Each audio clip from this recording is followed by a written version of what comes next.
장비 노무비에 대해서 한번 우리가 살펴보도록 할게요. 자, 장비 노무비는 말 그대로 건설 장비에 대한 겁니다. 근데 이제 법이 좀 바뀌었죠? 그래서 뒤에 거를 좀 보시면 여기 있다. 요 내용입니다. 요 내용.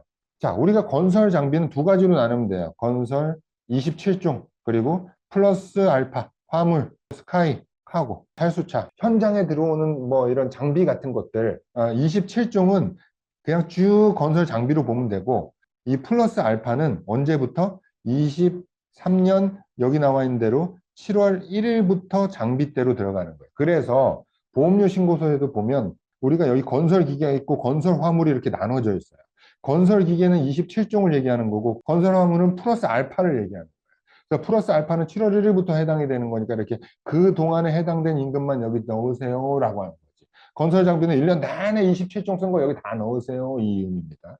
요거 이해하시면 되겠고. 자, 그러면 건설 장비에 대해서 여러분들과 나눌 게 간단합니다.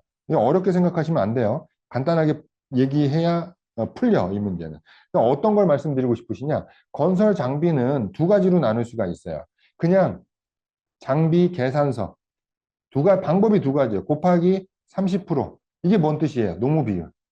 30% 노무 비율. 아까 외주비 할 때도 30% 한다고 그랬죠? 그래서 2023년 1월 1일 날 끄는 장비 계산서가 1천만 원이라고 한다면 이 계산서 1천만 원짜리의 인건비는 곱하기 30%한 300만 원이 노무비로 잡히는 거예요. 외주비랑 똑같아. 30% 하니까. 이렇게 되는 건데 너무 많아. 너무 많다고 판단이 돼.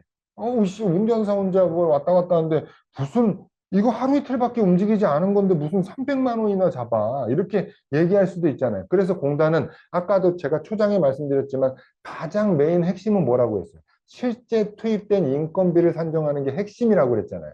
그럼 실제 투입된 인건비를 산정할 수 있으면 30% 하지 마. 그렇게 해. 건설 장비는 그렇게 얘기하고 있어요. 그럼 실제 투입된 인건비는 어떻게 구분해야 되느냐? 이게 있어야 돼. 이 똑같은 양식은 아니에요. 이 똑같은 양식은 아닌데 여기서 제가 여러분들께 보여드리고자 하는 게 뭐냐면 요거예요. 4월 7일 날 펌프카가 요만큼 왔다.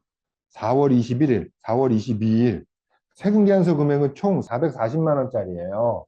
440만 원의 계산서가 끊겼다라는 거잖아요. 이거를 고지고대로 이 거래명세표 이렇게 디테일한 거래명세표가 없으면 어떻게 된다고 그랬죠? 440만 원 곱하기 30% 해서 132만 원이 장비 노무비에 들어가는 거예요. 장비 노무비로 들어가는 거예요. 근데 이게 있는 거잖아. 우린 거래명세, 그냥 거래명세표도 아니고 이 계산서 금액이 이렇게 온 거에 대한 계산서 금액이에요. 라는 걸 입증할 수 있으면 아, 우리는 이 사람 3일 왔네? 라는 걸 알 수 있잖아요. 이걸 보는 순간. 그러면 여기다 30% 하는 게 아니고 기본적으로 82,648원 여기다가 곱하기 며칠? 3일인 거야. 3일. 이렇게 하게 되면 나오는 금액이 25만 원 정도 되겠네요. 이 금액과 이 금액의 차이를 아시겠죠? 132만 원 낼 거예요? 25만 원 낼 거예요? 25만 원이 월등히 적지. 이건 우리가 작년에 계산했던 거야. 실제로 조사했던 걸 보여드리는 거야. 이거 비교해드리기 위해서. 근데 이렇게 거래명세표를 가지고 있는 회사가 작년에 우리가 조사를 한 100건 했다라고 하면 10개 업체도 없었어.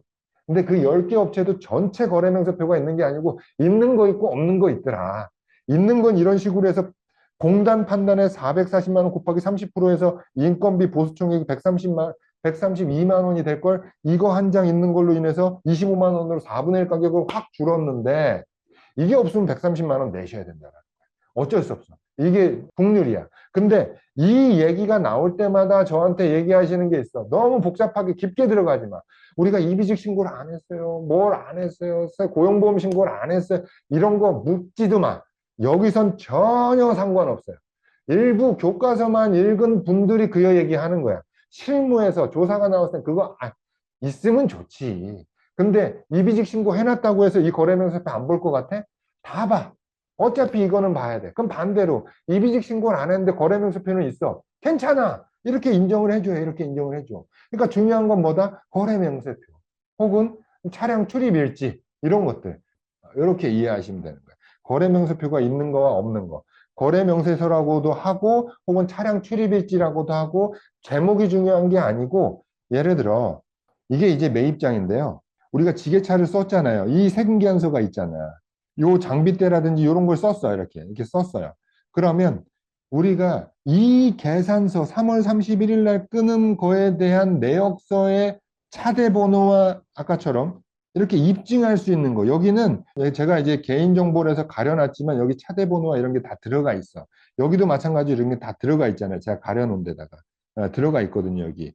그래서 생리연서 끊은 건이 아까 그 거래 명세표에 날짜 며칠 겁니다. 그래서 이 계산서에는 예를 들어 이틀 온 걸로 돼 있으니 82,648원 곱하기 이틀에서 뭐 16만 원만 내면 됩니다. 이렇게 하면 되는 거예요. 근데 이게 없으면 그냥 30%가 답이다. 이렇게 보시면 되는 겁니다.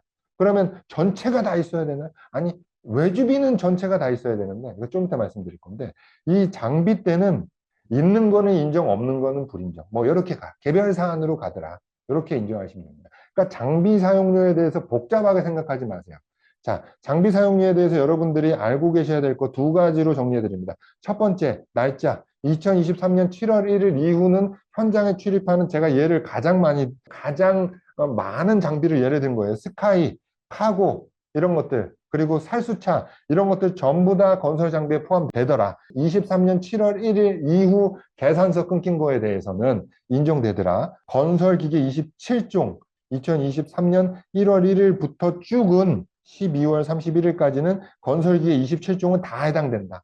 그러면 두 번째, 둘 다, 플러스 알파든 건설기계 27종이든 똑같이 출력일을 입증할 수 있는 자료가 있으면 82,648원 곱하기 해서 날짜로 하면 되고, 그런 게 없으면 어떻게? 곱하기 30% 해야 된다.